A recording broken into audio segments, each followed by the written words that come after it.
My name is Bob Thompson. I'm a 25-year-old working at a small to medium-sized firm. Every day it's just back and forth between home and the office, but I always make it a point to stop by a certain place. It's a park near the subway station, and there's always someone sitting on a bench there. "Good evening." "Huck, you are here again." The reply came from a young woman. But with her long blonde hair, she looked like a typical rebel at first glance. Well, she really is a rebel, apparently the leader of some female gang. Why I am talking to her in the park, let's go back a few months. One day, I decided to take a shortcut through that park. It was dark, thought it was deserted, but there she was, Catherine, sitting on the bench. She had what looked like a bruise from a fight on her cheek. Concerned, I blurted out, "Are you okay?"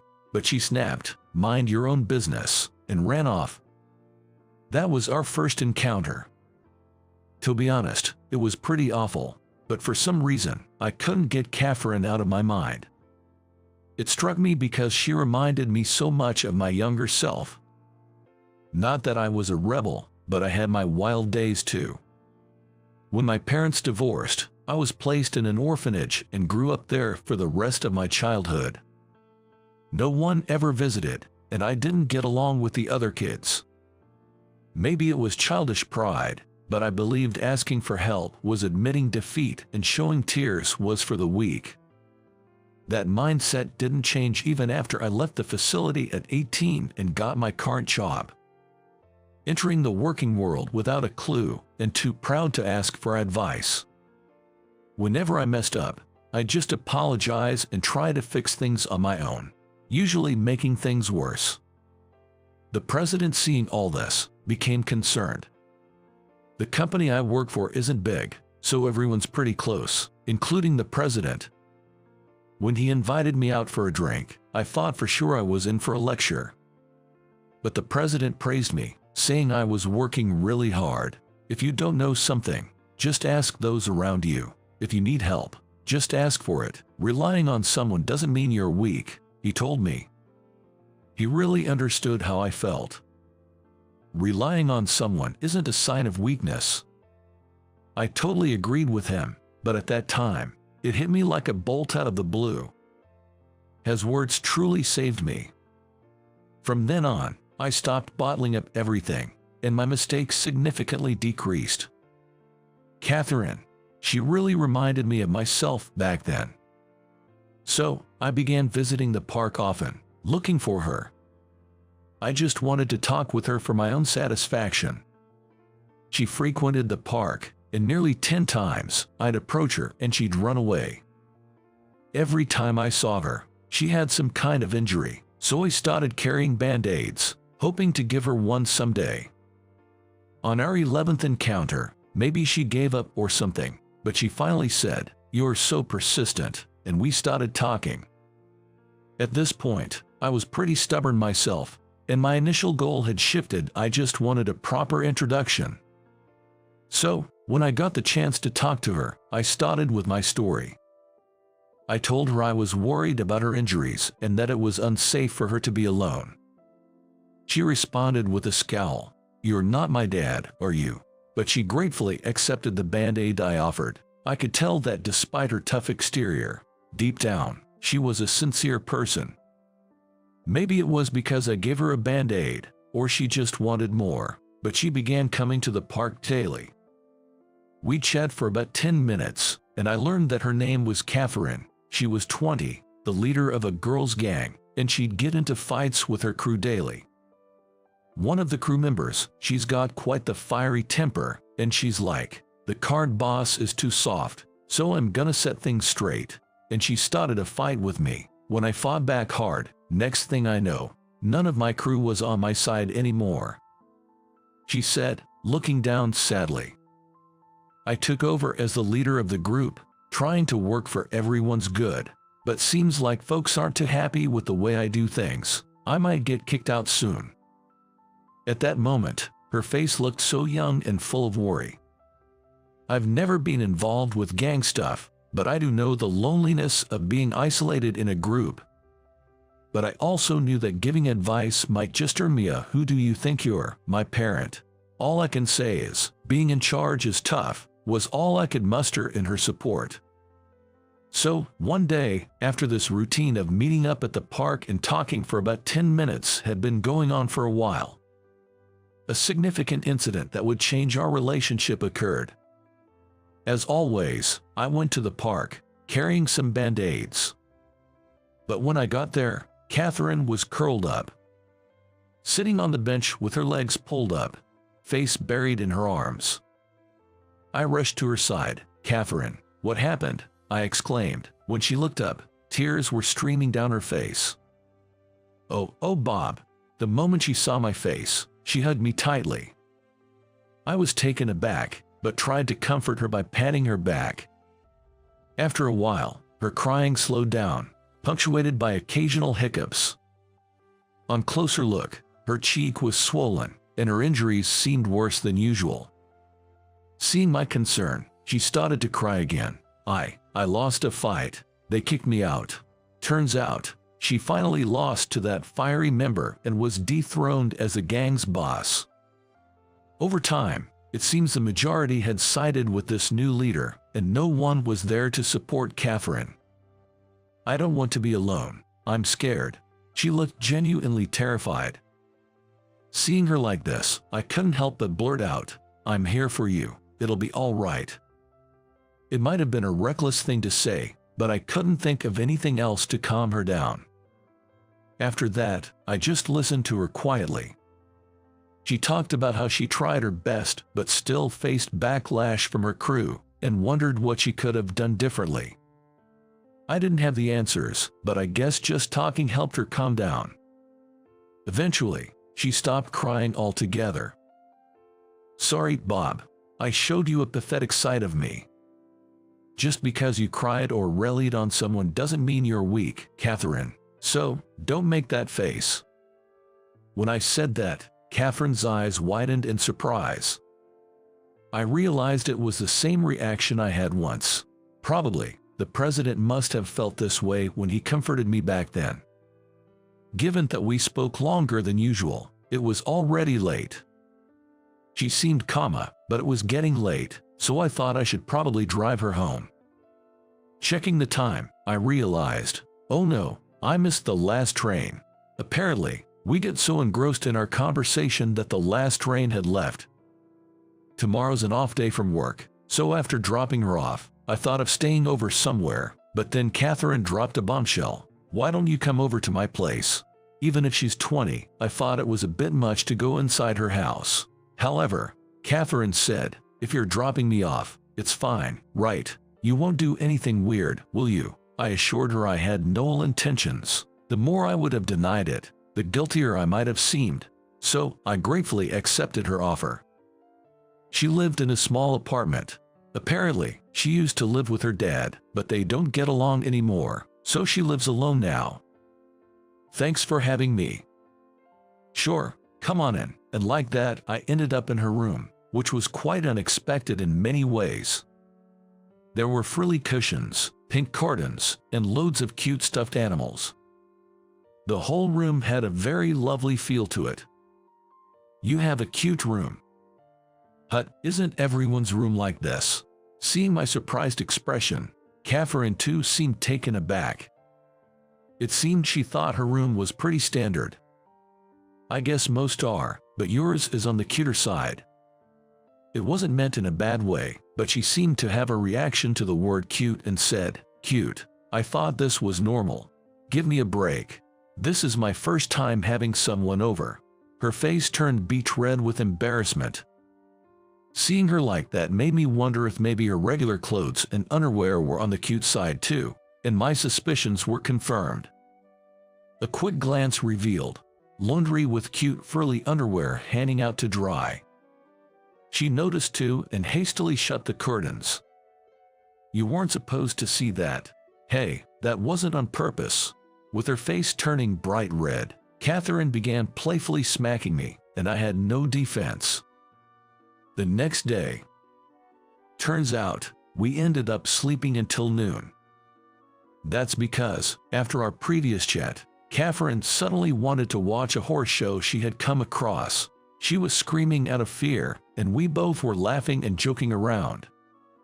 Turns out, she wanted to watch horse shows but was too scared to watch them alone. A shocking revelation. In fact, her DVR was full of unwatched horse shows she had recorded. Just one more, please. Just one more, okay. Last one, I promise. Like this, we ended up binge-watching almost 10 of the horror shows she had recorded. Even when I suggested we call it a night, Catherine was insatiable, and we continued until dawn. It's been a while since I had this much fun with someone, maybe since I left my folks' house. Waking up in the afternoon, Catherine said that with a somber tone. Feeling for her, I suggested, why not go back home for a visit? From what I heard, aside from being work-focused and often neglecting Catherine, her dad was a pretty regular guy. Catherine looked down, saying, if I go back now, he'll probably just tell me to leave. Look, I may not get the whole parent-child dilemma because I don't have parents, but maybe you should try talking to him. If he tells you to leave, then maybe it's time to really move on. But if you don't talk, you won't even give other possibilities a chance. As I was leaving, I added, you are not my family, so stop preaching me. Catherine replied with a smile as she waved goodbye. She had a look of relief on her face, and that put my mind at ease. A few days later, after work, I decided to visit the park again. However, she was nowhere to be found. But under the usual bench where she sat, there was a note, going to talk with my dad, might not be able to come here for a while. When things settle down, I'll be back. Thanks, Bob. Honestly, it wasn't safe for a young woman to be sitting in a park at night anyway, so it was probably for the best.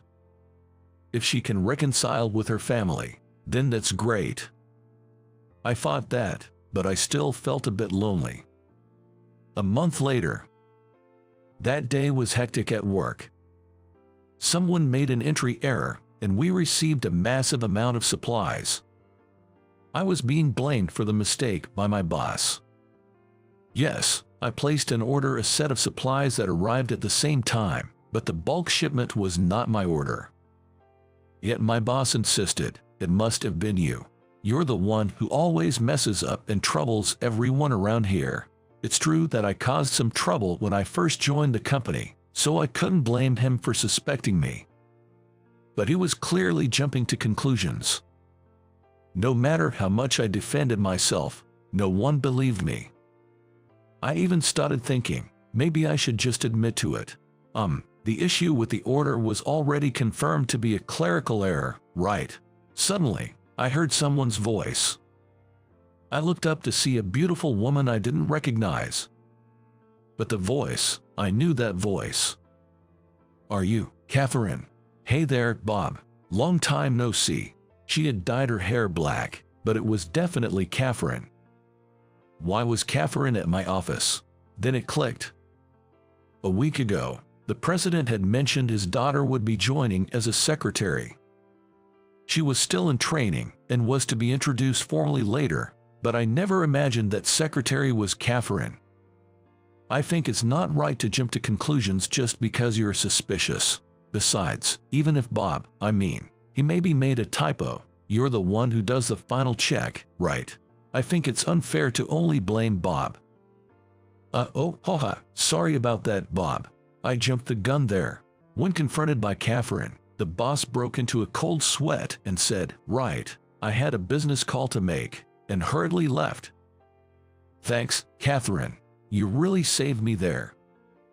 No big deal. Anything for Bob. Hey, Catherine, don't just drop the formalities with your coworkers. That's when the president made an appearance.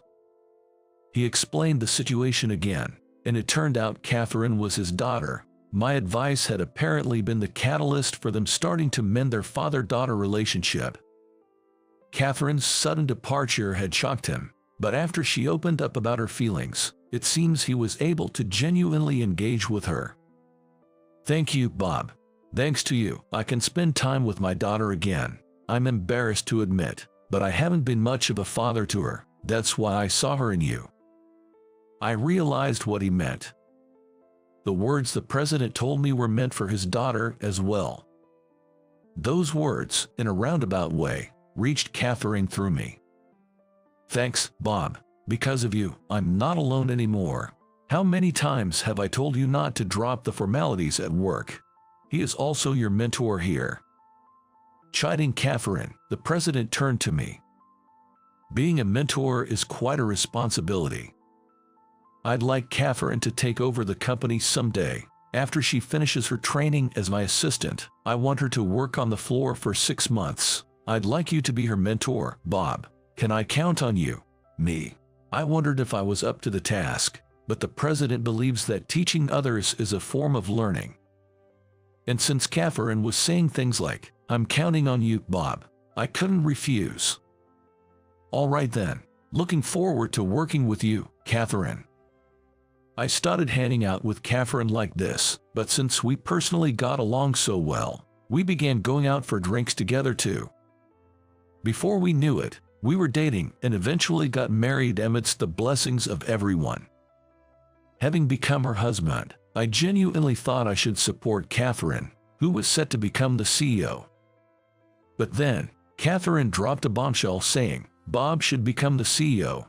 I'm more suited to be a secretary." Suddenly, I was the candidate for the CEO, getting all the know-how drilled into me by the current president, or should I say, my father-in-law.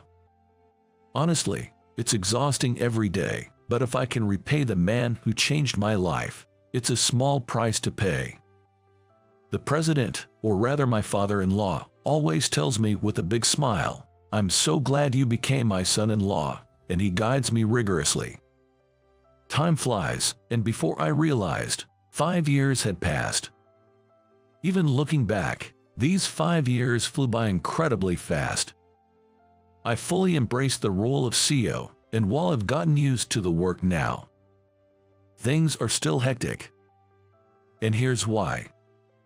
"Hey, James, wait for me." "Nope. Playtime." James sure loves to run around. You see, shortly after we got married, Catherine became pregnant.